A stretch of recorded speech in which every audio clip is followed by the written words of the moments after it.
Bonjour tout le monde, bienvenue à cet autre lunch immobilier du Club d'investisseurs. Mon nom c'est Yvan Cournoyer, président du club, en compagnie de Jean-Philippe Claude, qui est encore en mode semaine des millionnaires, de ce que je peux voir.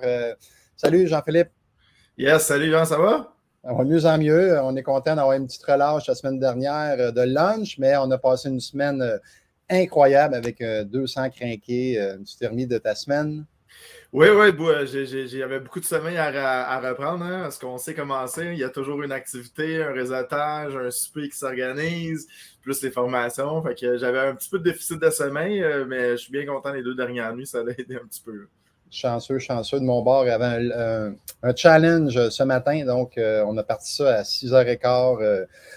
Un peu difficile, mais on était là. Donc, hey, merci beaucoup d'être là, tout le monde. On vous invite à partager le lunch pour courir la chance de gagner des prix qu'on fait tirer à la fin. Donc, on a inscrit dans le chat le mot partager, P-A-R-T-A-G-E, accent aigu pour être éligible. Et on fait tirer un 250 de rabais applicable à notre programme Élite qui débute à Montréal le 11 février et également le 4 février à Québec. Donc, c'est en fin de semaine que ça débute. Et un autre prix, 95 sur le bootcamp qui a lieu à Montréal le 4 et 5 février. Donc, à vos claviers. Merci beaucoup de partager, de faire en sorte que de plus en plus de monde qui puisse voir nos lunchs et on vous en remercie. On vous invite également à poser des questions dans le chat que Jean-Philippe va peut-être commencer à prendre. Yes. Si les gens se manifestent, attendez pas trop, hein. Attendez pas comme vous faites souvent un petit peu tard pour poser des questions. On n'a pas le temps d'y répondre. Donc, à vos claviers pour vos questions. Est-ce qu'il y a des gens qui se sont manifestés, Jean-Philippe, déjà? Oui, on parlait de Love Money ici. Mathieu Couture, bonjour à vous deux. Pour le Love Money, comment le rendre attirant quand j'offre des intérêts qui sont imposables à mes proches qui veulent investir avec moi? Peut-être juste une petite définition pour tout le monde. Là. Je pense que Mathieu t'a compris, mais c'est quoi du love money en fait? C'est quelqu'un qui va vous prêter de l'argent en absence de garantie supplémentaire. Donc, souvent, on appelle ça love money parce que c'est des gens qui vous connaissent, famille, amis. Là, donc, ils vont vous faire des prêts sur votre tête, donc sans autre garantie sur la propriété. C'est ce qu'on appelle le love money. Maintenant, de l'intérêt, Mathieu, oui, on peut en donner. D'ailleurs, dans certains moments de ma carrière, j'ai emprunté de l'argent à mes parents, puis on avait un 10-12% d'intérêt. On fonctionnait comme un prêteur privé. Donc, ça ne veut pas dire que love money veut dire gratuité non plus. Puis on leur donne le taux d'intérêt. Puis de toute façon, Mathieu, en fait, pour répondre à ta question, d'un côté ou de l'autre, s'ils génèrent de l'argent à la bourse, s'ils génèrent de l'argent dans leur placement, ça va être, à l'exception d'un CELI, ça va être imposable là, au niveau du rendement. Donc, il n'y a pas de raison pourquoi que l'impôt devrait être un problème dans ce cas-là. Yvan, est-ce que tu as quelque chose à rajouter là-dessus? Pour la rendre alléchant, évidemment, il faut que tu offres le taux d'intérêt qui va couvrir peut-être les intérêts que le parent va payer. S'il refinance sa maison, va chercher de l'argent sur la marge de crédit hypothécaire, puis il paye du 4-5 il faut que tu offres au minimum ça et plus, évidemment. Donc, comment le rendre alléchant, c'est d'offrir un taux d'intérêt qui fait du sens pour la personne. Et dis-toi que c'est du court terme. Fait que même si tu offres, en tout cas, idéalement, c'est du court terme. Donc, si tu offres un taux d'intérêt un peu plus élevé, mais c'est du court terme, le montant absolu ne sera pas si élevé que ça, dépendamment évidemment des montants et des taux d'intérêt. Mais il faut que tu sois généreux pour qu'ils disent oui. Puis souvent, ce qui arrive, les parents, en tout cas, moi, ce que j'ai vécu, puis d'autres parents, d'autres investisseurs, qu'est-ce qu'ils ont vécu, c'est souvent les parents, ils ne veulent pas trop faire de l'argent, à part le père à Jean-Philippe. Mais ils ne veulent pas trop faire de l'argent sur les enfants. On dit, donne-moi ce que ça me coûte, puis c'est bien correct. Mais je sais que Jean-Philippe, son père, il était plus gourmand quand il faisait des prêts privés. Oui, exact. Je dis toujours que l'amour coûte cher dans ma famille. C'est ça. Mais sinon, ça, je peux faire une petite bonification aussi, une petite pépite d'or pour vous. Là, on parle souvent de love money aussi, mais ça peut être une love collatérale, si on peut inventer le terme. Si jamais vos parents ils ont des maisons, parents ou amis ont des maisons idéalement libres d'hypothèque, ils peuvent servir de collatéral à une acquisition. Donc, on n'a pas besoin de passer par un processus de refinancement. On sert la propriété comme garantie, puis on va financer la nouvelle acquisition à 100%. Desjardins fait ça là, au niveau des collatérales. Donc, ça peut être ça au lieu d'aller rechercher un prêt et d'aller reprêter l'argent. Good. On a Jean-Claude, une question commerciale ou semi-commerciale que tu pourrais peut-être prendre. Je bonifierai si jamais tu Parfait. Je vais y aller. Je ne l'avais pas lu encore. Quel est le pourcentage de la mise de fonds nécessaire à l'achat d'un immeuble commercial en tant que propriétaire occupant, unité résidentielle et 5 unités commerciales? Est-ce que le taux d'intérêt va jouer sur le montant à mettre de manière? Là, Jean-Claude, attends, là, tu vas être comme propriétaire occupant en tant qu'entreprise, juste pour être sûr de clarifier, là, parce que si tu es propriétaire occupant dans une unité commerciale au niveau de la résidence, ça ne change absolument rien.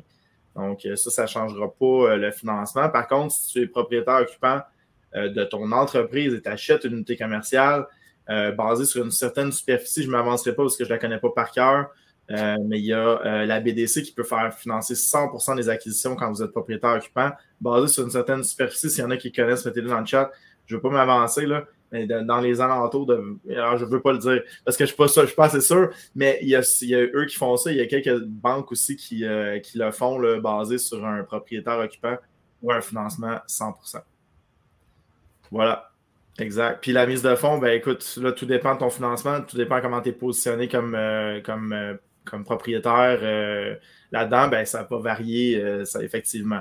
Si vous achetez sans être propriétaire occupant, donc une propriété commerciale, ben c'est sûr que c'est des financements qui sont différents. C'est des financements qui vont être très reliés à la qualité des baux en place, la durée, etc. Donc là, ça peut varier entre 50% de financement avoisiner les 75-80% dans certains cas. Voilà. Moïse Côté, à 19, d'après vous, quelle est la meilleure façon d'offrir un multilogement, donc en 11 unités, en vente privée? Il est en fin de carrière après 40 ans d'immobilier. Moi, je dirais peut-être, Moïse, de faire les deux. Pourquoi te priver d'avoir un courtier qui pourrait vendre pour toi? Évidemment, un courtier pourrait peut-être offrir ou trouver un acheteur qui offrirait un prix peut-être plus élevé. Évidemment, il faut que tu fasses les calculs, mais si tu peux vendre avec un courtier, tenter de vendre par toi-même également. Si tu vends par toi-même, là, tu as toute la panoplie d'endroits que tu peux annoncer comme du proprio. Évidemment, il n'y a pas beaucoup de multilogements, mais j'en vois à l'occasion des multilogements dans du proprio. Tu peux annoncer sur Kijiji, sur les packs, Marketplace, peut-être des petits journaux de quartier dans certains cas. Mais je ne m'empêcherai pas de vendre quand même avec un courtier. Donc, en te laissant le droit de vendre par toi-même. Et si tu trouves l'acheteur, la commission est réduite de tel pourcentage, par exemple. J'ai déjà fait ça dans le passé, donc je ferai les deux, tant qu'à moi. Parce que tu dis, je ne veux pas payer de commission, mais d'un coup, que le courtier est vraiment bon, il a un bon bassin d'acheteurs, puis il trouve un acheteur au plein prix, même des fois plus cher, avec une commission, ça peut être intéressant quand même. Donc, j'irai comme ça. Je ne sais pas si tu as quelque chose à ajouter là-dessus, JP. Non, ça va. Tu as bien dit négocier la commission. Je lisais les autres questions aussi en même temps. Il y avait Mathieu Dupuis qui avait une question. Je ne crois pas que c'est le même Mathieu qu'on avait à la semaine des millionnaires, mais si je suis propriétaire occupant d'un duplex, j'ai profité de la mise de fonds à 5% avec la SCHL. Si je veux déménager, comment ça se passe? Est-ce que je peux être propriétaire occupant ailleurs avec la SCHL? La réponse, c'est oui, sauf qu'il faut que tu aies une bonne raison. Il faut que ça soit une raison valable au niveau de la SCHL parce qu'on s'en va toujours occuper les lieux. Donc, pourquoi que tu déménages? Si tu as une raison valable, ça devrait passer. Sinon, n'oublie pas que dans le duplex, là, dans toutes les plex, il y a la SCHL, il y a Canada Garantie et Genworth aussi qui sont là, qui assurent également. Donc, ça pourrait être aussi une autre solution. Moi, je l'ai fait 2 fois. La 3e fois, je me suis fait refuser au niveau de la SCHL. Petit conseil là-dessus, vous êtes mieux souvent d'y aller avec Genworth en premier. Puis par la suite, il y a la SCHL qui, elle, est comme obligée, dans le fond, de donner l'accès à la propriété. Donc, on peut faire Genworth en premier, SCHL par la suite, mais l'inverse, des fois, est plus difficile. Ça se peut que Genworth refuse parce que vous avez eu une SCHL dans le passé. Donc, tentez Genworth en premier si possible, puis y aller SCHL par la suite. Absolument, absolument. Donc, il y avait, pendant que tu en cibles une autre, je sais qu'il y avait Mélissa qui avait une question plus de gestion à Medicat. Je te laisse peut-être la lire. Yvan, je vais... Pardon? À Medicat, je vais revenir. Medicat, exact. Sinon, Jean-Claude, encore, je vais juste expliquer qu'on avait, effectivement, on présente dans certains cours une propriété que j'ai achetée. J'ai parlé d'un prêt bridge. Un prêt bridge, en anglais, c'est un prêt pont. Donc, ça veut dire qu'on crée un pont entre une situation et l'autre. Prêt bridge qu'on voit en construction, donc on part du terrain vers le bâtiment, donc c'est une situation temporaire. Il se fait du prêt bridge également dans un cadre d'optimisation. Donc, quand on va acheter une propriété, il y a certaines institutions moyennant un taux d'intérêt évidemment plus élevé qu'un taux d'intérêt conventionnel. Donc, on parlait du 6-7 %, là, on est plus dans le 8, 9, 10. au niveau du bridge parce que c'est toujours prime plus quelque chose. Mais eux autres, ils vont croire en votre projet, ils vont financer le projet basé sur une valeur d'immeuble et non pas sur des revenus.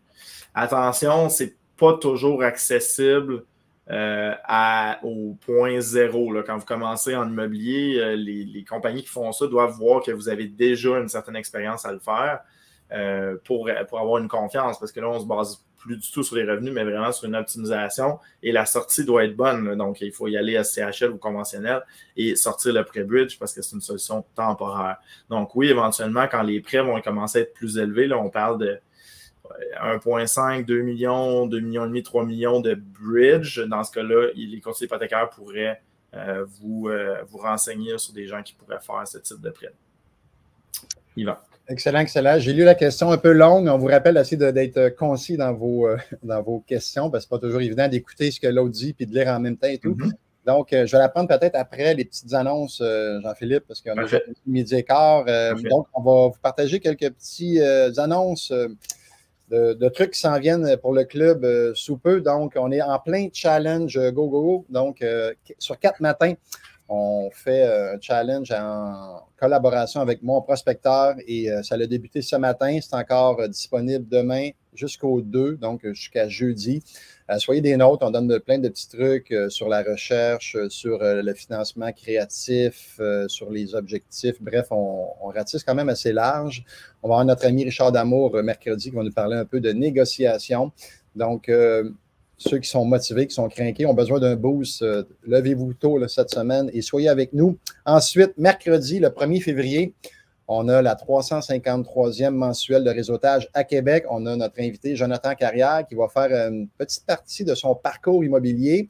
Ce n'est pas un témoignage aussi long que d'habitude, mais il va vous faire un 15-20 minutes sur son parcours et par la suite, il va bonifier avec des technologies utiles à l'investisseur immobilier. Et on a parlé à la Semaine des millionnaires, surtout avec Internet, là, on a petit problème avec un fournisseur qui veut couper, dans le fond, le service aux propriétaires immobiliers. Puis, Jonathan, il y a des solutions pour ça qu'il est en train de mettre en place. Donc, il pourra nous en parler à Québec. Sinon, en fin de semaine, le 4 et 5 février, on a le Boost Camp et c'est Lise. OK, excellent. Donc, on va faire tout le parcours d'investisseurs en partant de la recherche, en allant vers l'analyse de rentabilité, le financement créatif, les offres d'achat. Bref, on va tout vous montrer ce qu'il faut pour bien démarrer ou peut-être aller à un autre niveau. Il y a peut-être des gens qui sont bloqués un peu là, dans leur processus. Ils aimeraient ça se débloquer et donner un petit boost à leur investissement immobilier. C'est l'occasion de le faire en fin de semaine.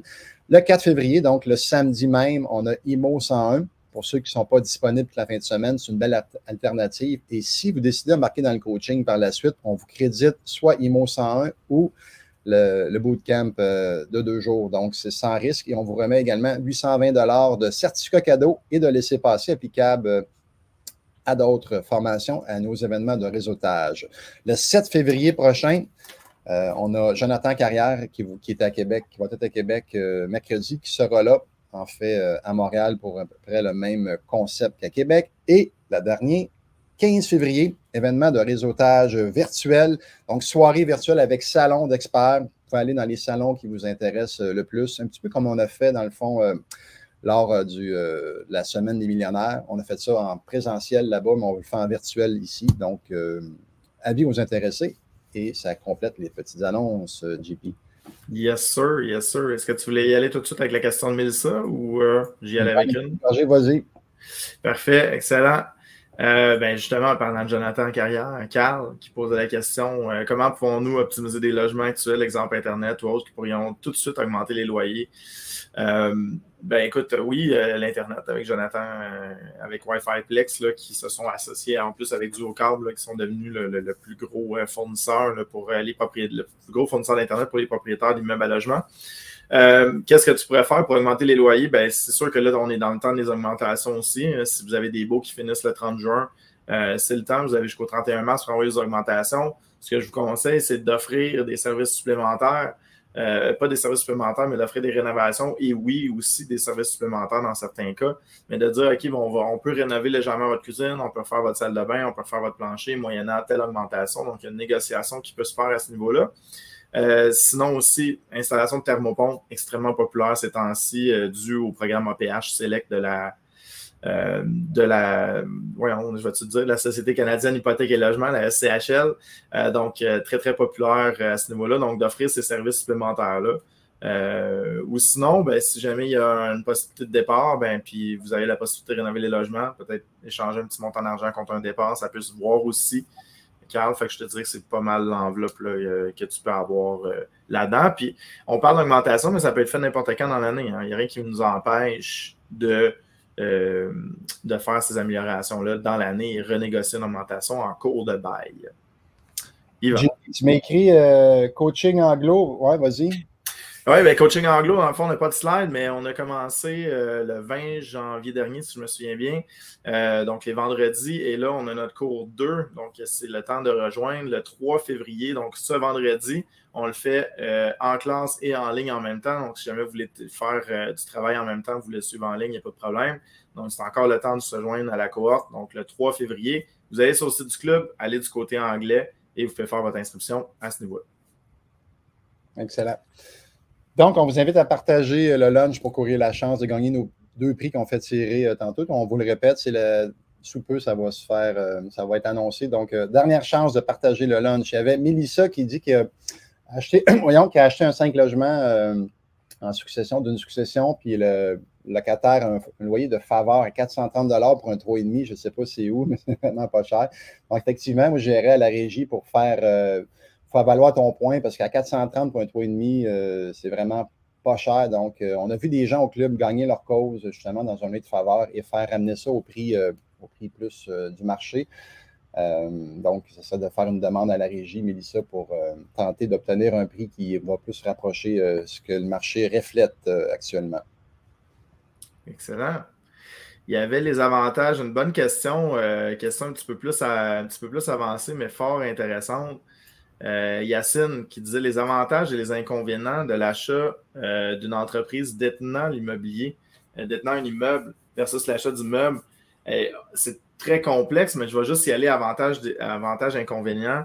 Avantage, Yacine, c'est que le prix des actions d'un immeuble est bien souvent, dans la majorité des cas, sont plus bas. Donc, l'achat des actions d'une compagnie, vous allez payer moins cher pour l'actif. Parce qu'évidemment, il y a probablement eu dépréciation par amortissement. Donc, généralement, il y a un fardeau fiscal qui vient avec l'achat des actions. Donc, plus intéressant à ce niveau-là.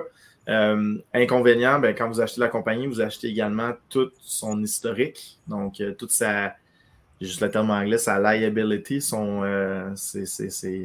comment on pourrait dire ça, sa responsabilité envers les différentes actions qu'elle a prises dans le passé. Donc, je dirais que c'est ça. Au niveau des avantages inconvénients, là, vraiment comme très, très haut niveau. Il faut voir un fiscaliste là, si c'est avantageux dans une transaction ou non de le faire, mais ça peut être une belle approche. D'ailleurs, Richard nous avait fait une belle formation là-dessus sur l'achat de compagnie, là, justement, à une des semaines des millionnaires passées. Voilà. Je vais tester Simon Bérard après celle que je vais faire. Simon Bérard à 12h14. Je connais déjà ta réponse, mais je vais prendre Mathieu Dupuis à 12h15. Quel est votre meilleur indicateur financier pour déterminer si un plex est rentable? Mathieu, en passant, quand on parle d'un plex, on parle de 4 et moins. Donc, c'est relativement simple dans les 4 et moins. C'est vraiment l'analyse du cash flow que vous allez devoir faire, de prendre vos revenus moins vos paiements hypothécaires, moins vos dépenses d'opération, et tenter d'obtenir un cash flow positif qui est quand même assez difficile en termes de plex. Donc, idéalement, on tente d'avoir un cash flow positif dans tout type d'immeuble.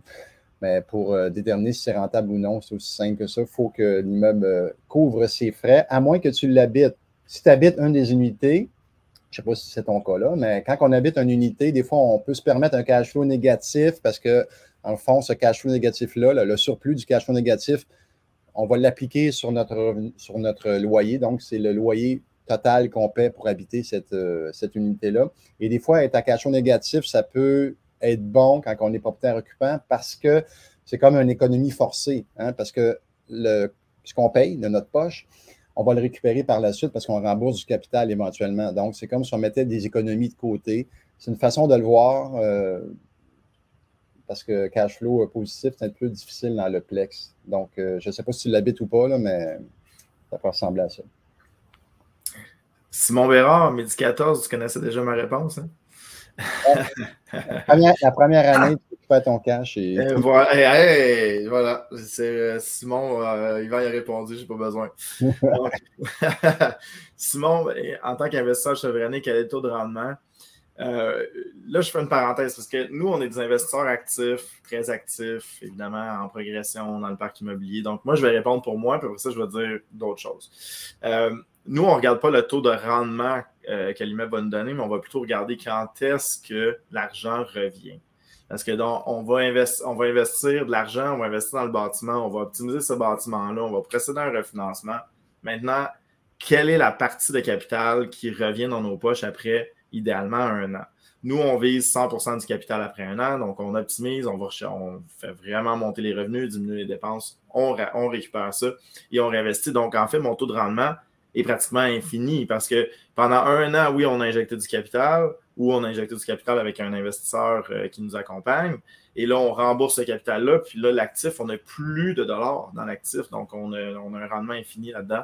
Donc, ça, c'est sûr qu'on optimise. Si Simon, tu es médecin ou quelqu'un qui veut y aller doucement dans l'immobilier, puis tu places ton argent dans un bloc sans nécessairement l'optimiser, en immobilier, c'est pas tellement dur d'avoir du 30-40% de rendement quand on fait une bonne acquisition là, et on fait une bonne gestion. C'est dans ce genre de rendement-là qu'on va avoir. Le rendement combiné, capitalisation, cash flow, plus-value 3% par année. Là.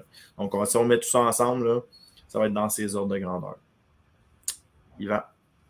Excellent, le temps file déjà. Dernière chance de partager. On fait les prix dans quelques instants. Puis on prendra une question ou deux par la suite pour terminer, Jean-Philippe. Donc, on va y aller avec notre petit outil de random. Yes. Donc, premier prix qu'on fait tirer, 250 $ de rabais applicable au coaching qui débute le 4 février à Québec et le 11 février à Montréal. Et le gagnant et la gagnante. C'est parti. Je ne sais pas si on va avoir des gagnants. Il y a souvent le même monde qui gagne.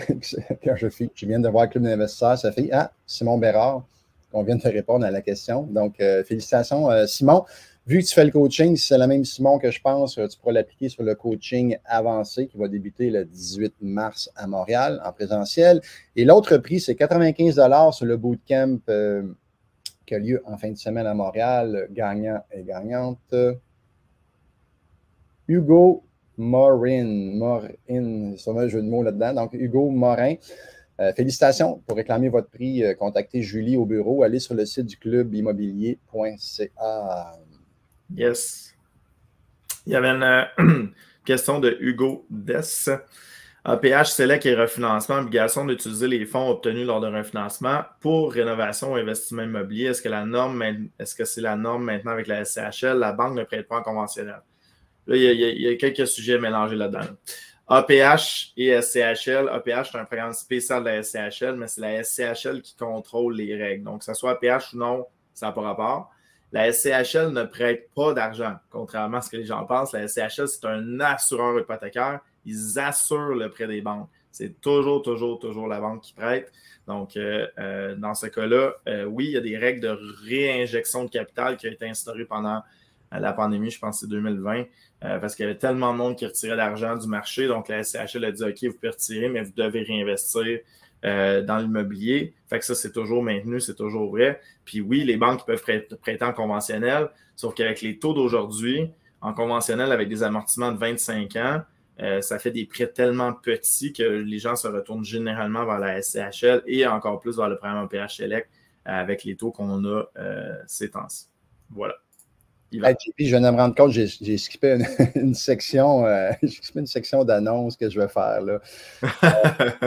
Moi, tu t'es rendu au tirage, il t'a rendu une demi, on a fini tout ça. Toi, c'était pouf, j'ai besoin d'aller dormir. Bing bang.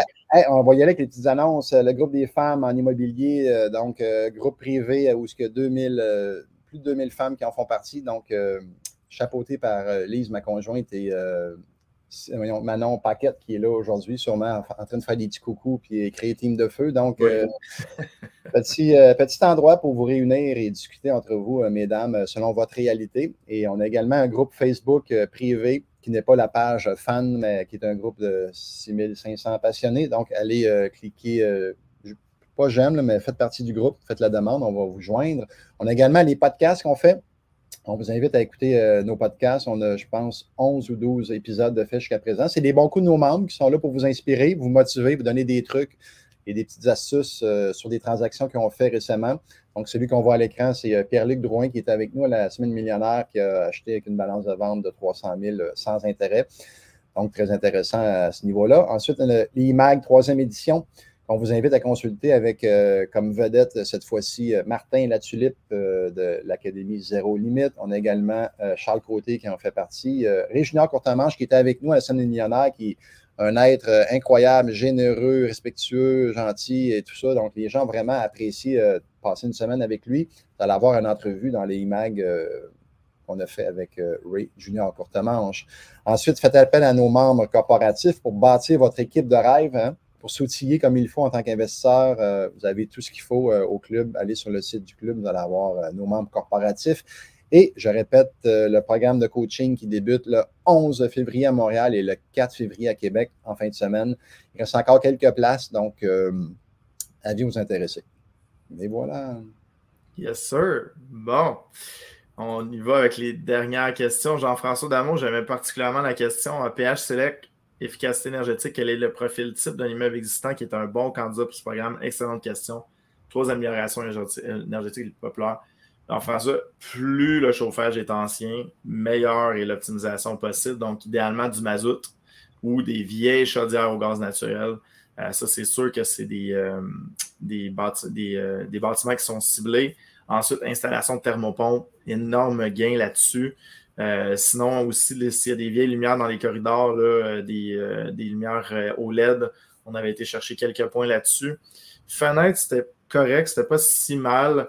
Mais je te dirais vraiment, c'est conversion de chauffage, installation de thermopompe. Là, tu viens déjà d'aller chercher un méchant bon bout. Puis ensuite, demande à ton conseiller en efficacité énergétique sur ton type de bâtiment, qu'est-ce que tu as besoin de faire pour aller chercher le 40% là, pour avoir le 100 points APH qui donne les meilleures conditions de financement. Tu pourras voir avec lui là, à ce niveau-là. Chauffe-eau aussi, c'est chauffe-eau au gaz, évidemment. Ça fait une excellente conversion. Donc, très bonne question, Jean-François. Donc, tu peux faire comme notre coach maintenant au club, Jean-François Picard, qui suit les camions de mazout l'hiver. Fait qu'il va voir la ronde de l'Est, c'est qui est chauffé au mazout. Donc, définitivement, des très, très belles conversions à faire. Puis en plus, c'est bon pour l'environnement. Fait que tout le monde gagne.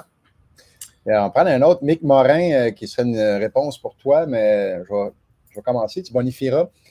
Mick Morin qui demande comment récupérer 200 000 de réno en 1 ou 2 ans juste avec la hausse des loyers. Ici, on ne sait pas le nombre d'unités que tu as, par exemple. Mick, si tu as un duplex, c'est pas pareil comme si tu as un 24 logements. Donc, plus tu vas avoir d'unités, plus ça va être relativement facile dans le sens, en guillemets, de récupérer. Plus tu as de volume, plus ça va être possible de le faire. Mais en 1 an, présentement, avec la hausse des taux, un petit peu plus difficile. Je sais que Jean-Philippe a vécu des gros défis récemment. Donc, ça nous prendrait le nombre d'unités pour aider à donner une réponse plus juste. Mais je penserais peut-être à demander un prêt réno, peut-être. Donc, lors de l'acquisition, demander à ce que la banque te finance les travaux de rénovation. Évidemment, avec des déboursés progressifs, au fur et à mesure que tu vas faire des travaux, ils pourraient te décaisser pour tes rénovations. Ça pourrait être une façon de faire. Sinon, ça va te prendre des bonnes hausses de loyer pour être capable de récupérer ton 200 000. JP, as-tu quelque chose là-dessus? Oui, ben tout dépend de ce que tu viens d'acheter avec le taux d'intérêt actuel et tu veux aller chercher plus. Parce que si tu as acheté à un taux d'intérêt de 2-3 là aujourd'hui, avec du 6-7 dans le conventionnel, ça va être dur. Mais si tu as déjà acheté avec autour du 6, du 5, du 6 et tu vas aller chercher une tranche, il n'y a pas de problème. Donc, tu peux juste appeler la banque. Encore là, tout dépend si tu es SCHL ou non, mais tu peux aller te rajouter une tranche, tout simplement, de prêt. Pour aller rechercher cet argent-là. Mais Yvan, je pense que tu avais la bonne réponse, c'est d'essayer de le prévoir avant. Donc, de le demander avant, de prévoir des enveloppes de rénovation. Yes. On avait-tu d'autres choses? Oui, il y avait Ginao Bérubé. Ouais, on a beaucoup de noms, hein. Des fois, il faut être créatif sur ces noms-là. Ces noms-là qui disaient, j'ai reçu une lettre, suite à l'achat d'un bâtiment, j'ai reçu une lettre de la ville qui me demandent revenus, etc. Donc, prix de vente, c'est normal. Ça fait partie des contrats d'évaluation agréés. Là. Donc, quand on achète un immeuble, ça pourrait arriver qu'on reçoit ce type de lettre-là. Puis selon la loi, on doit remplir l'information juste pour que la ville, dans son ensemble, comprenne un peu plus les transactions. Donc non, c'est pas pour un registre des loyers. Là, Gino semblait inquiet qu'à Drummondville, il y a un registre des loyers. C'est pas pour ça, c'est vraiment juste pour l'évaluation immobilière. Donc ça arrive quelques fois qu'on reçoit ces genres de lettres-là. Yvan? Et des fois, ce qu'ils vont faire, parce que moi, ce que j'ai vécu, c'est qu'ils te font remplir ça, puis après, quand tu arrives pour faire une contestation de taxes, c'est plus dur d'aller justifier parce que tu as tout donné les chiffres avant. Fait que faut faire attention à ce que tu réponds, mais idéalement, tu réponds la vérité, évidemment, là, pour pas te mettre les pieds dans le plat. Des fois, ça arrive que j'oublie, puis s'ils ne me le rappellent pas, j'oublie encore. Fait qu'on va dire ça comme ça. J'aime beaucoup les tapes sur les doigts, Jean-Philippe. Ouais, c'est ça. Dans ce cas-là, il vaut mieux demander pardon que la permission. Donc, non, blague à part, il n'y a pas de danger à faire ce genre de document-là. Comme tu disais, Yvan, à part dans l'exception de telle contestation. Excellent, hein, ça file vite. 12h35, tu as un petit mot de la fin? Nos gens? Ouais, encore, je pense que en fait, il y a un mot de la fin qui est intéressant. La Banque du Canada a arrêté ses hausses de taux, donc a annoncé la pause, donc ils ont assez compressé l'économie. Donc là, on va voir éventuellement comment l'économie va se porter. Sur le marché des taux là, dans le 6 logements et plus, on a vu pas mal une stabilisation, donc on a pas mal atteint le plateau. Là. Donc, juste pour donner un ordre d'idée, on va commencer à parler de taux SCHL entre 4, 4,25. Dépendant de la taille des prêts, mais ça va être dans ces alentours-là pour l'instant. Donc, le marché a relativement bien reçu la nouvelle malgré la dernière hausse de 25 points.